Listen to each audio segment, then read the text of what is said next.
Rotten Apple by Allison Chains. This is Democracy Now!, democracynow.org, The War and Peace Report. I'm Amy Goodman with Juan Gonzalez. Well, we're speaking with David K. Johnston, a Pulitzer Prize-winning journalist who's also the current president of Investigative Reporters and Editors. I wanted to ask you about another matter, big story this week in Washington. The Justice Department has admitted to seizing the work, home, and cell phone records of almost 100 Associated Press reporters and editors. The action came as part of a probe into leaks behind an AP story about how U.S. intelligence thwarted a Yemen-based al-qaeda bombing plot on a U.S.-bound airplane.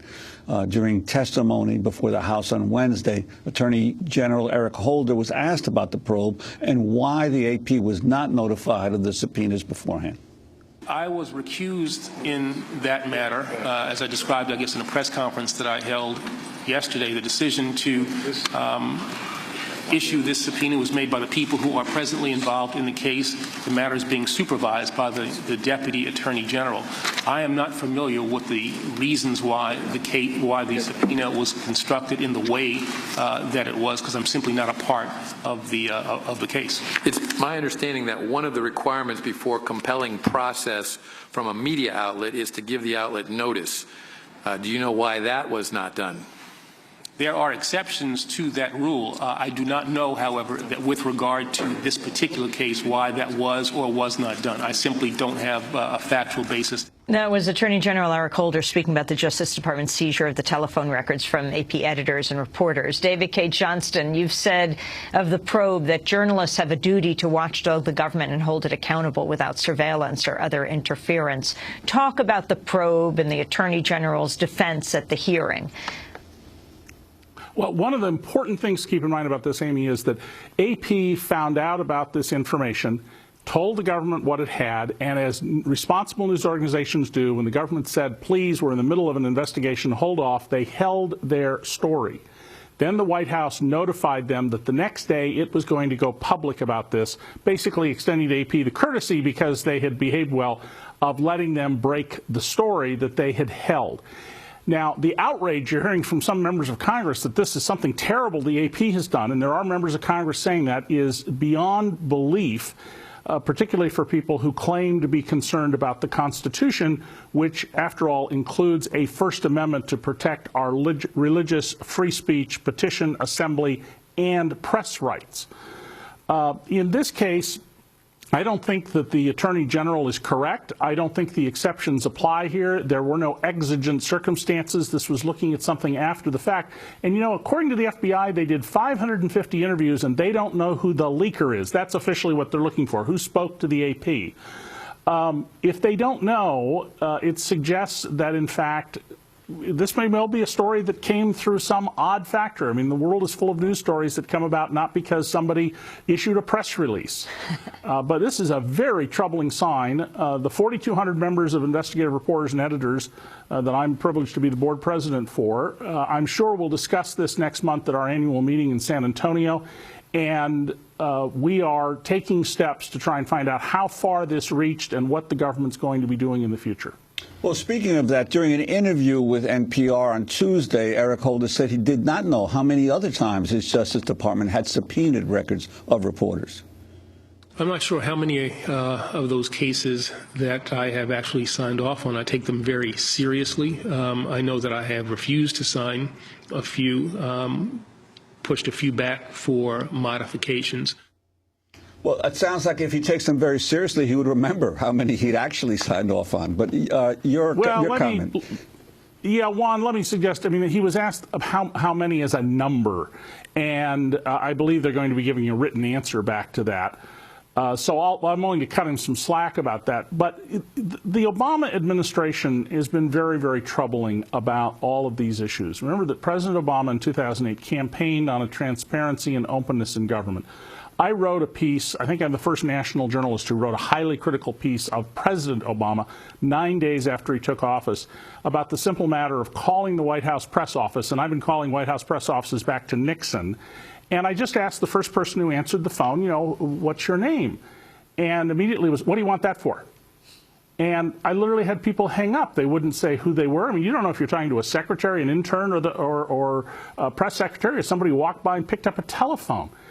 And since then, I and many other journalists have observed that this administration, despite its public rhetoric, has repeatedly and continually been very difficult to deal with. I rate them worse than the Bush administration, and every single story that I wrote at the New York Times, with one exception, had Bush people on the record by name, rank, and serial number.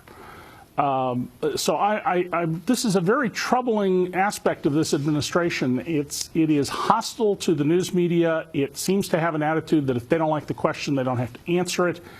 And it makes it very difficult and cumbersome to get responses from them. They're behaving much more like a corporation than like the people's government. Can you explain what the press shield law is? The Obama administration asked, apparently, Senator Schumer yesterday to reintroduce legislation that would help reporters protect the identity of their sources from federal officials. This is rather ironic that the Obama administration is calling for this law, but explain it. Well, the idea here is that reporters should be exempted from having to both identify sources that they have to the government, as well as from the kind of surveillance that went on with the AP after the fact. I don't think there's any chance we're going to get a surveillance law passed by this Congress, by the way. I think it's absolutely zero.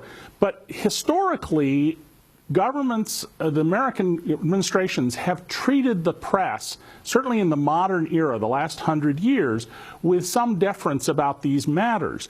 And at the same time, they have sometimes been very tough. I mean, let's remember that Bill Keller, the editor of the New York Times, was summoned to the White House office and literally threatened with the death penalty over investigative work the New York Times has done. At the same time, President Kennedy said the biggest thing he regretted, or one of the biggest things he regretted, was that he had gotten the New York Times to hold off on a story that it was going to run dealing with the Bay of Pigs. Many of the things we need to know come from leakers, and what the press reports the government doesn't want to know. The government leaks every day anything it wants out.